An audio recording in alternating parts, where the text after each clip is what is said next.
Falando em democracia,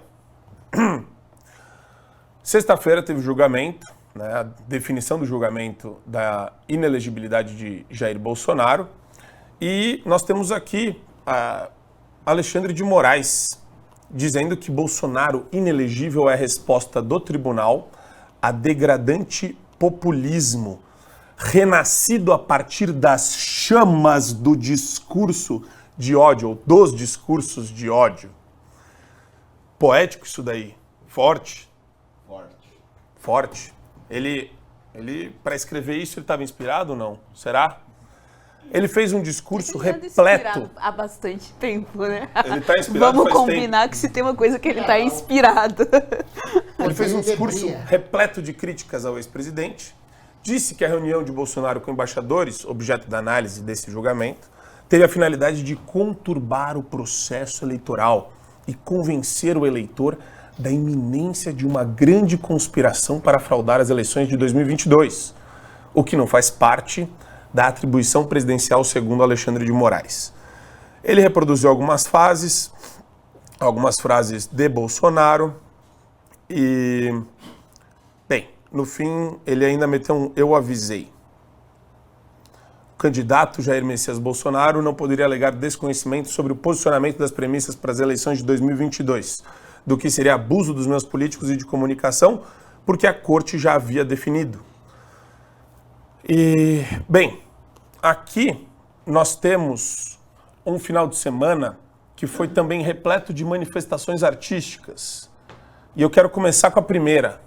A gente vai passar duas, Brunão. A primeira da Maria Bethânia.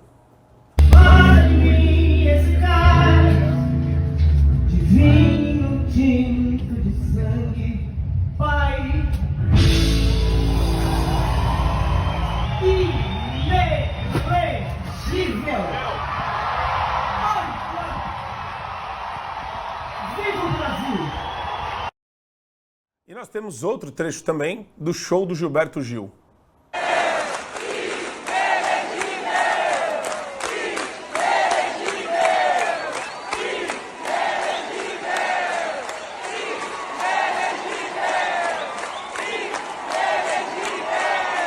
Tem mais ainda, tá colorido o assunto hoje. Vamos colocar na página oficial do governo a manifestação deles. A gente tem aqui um print. Bruno.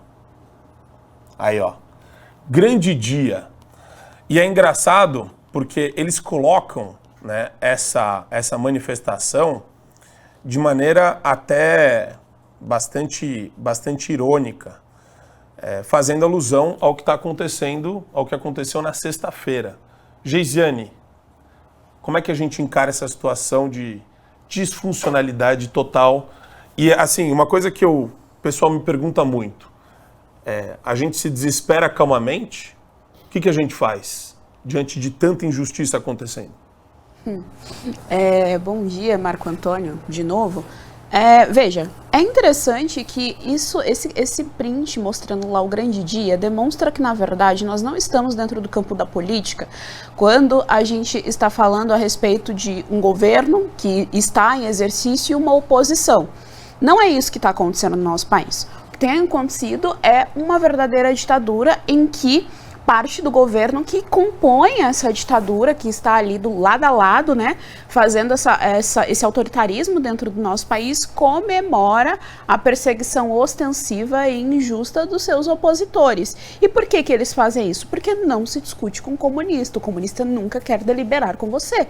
Ele sempre quer te eliminar. Por isso eles têm essa postura tão ostensiva de comemoração e de colocar mesmo assim um outro no lugar do demônio. E olha só, nós expurgamos este demônio, nós exorcizamos este corpo e livramos este corpo do demônio e assim por diante. O que é extremamente lamentável e triste. Eu me pergunto realmente o que tem que acontecer para que a gente comece a tomar ação dentro dos nossos meios legais institucionais, a exemplo do que os nossos senadores podem fazer diante desse caso e não fazem nada. Aliás, não só os senadores, mas todos os outros que compõem o STF que veem as arbitrariedades acontecendo e não se posicionam, não fazem nada, ou seja, são coniventes com toda a ditadura que acontece dentro do nosso país. É extremamente lamentável.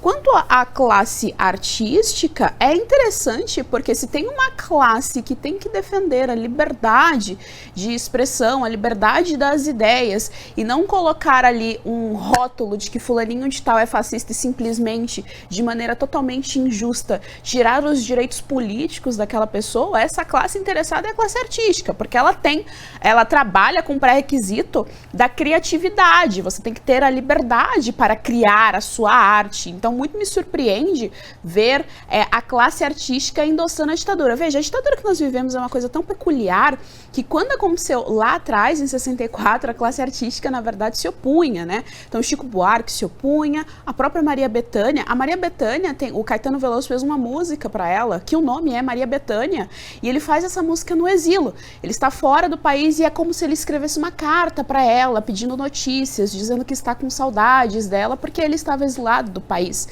A Elis Regina, quando cantou para os militares, foi extremamente atacada pela imprensa, e ali com razão, porque ela estava cantando para os militares dentro daquele cenário de ditadura. Veja, a nossa ditadura atual, ela é tão ruim, tão bizarra, que ela tem todo o endosso da própria classe artística, que a qualquer momento entrará na mira. Não se iludem, não se iludam, não achem que porque neste momento vocês estão apoiando o governo petista, que essa onda não virará contra vocês, porque os tiranos, eles são leais somente a eles mesmos, a mais ninguém. Não interessa se você apoiou toda a crescente do governo ditatorial.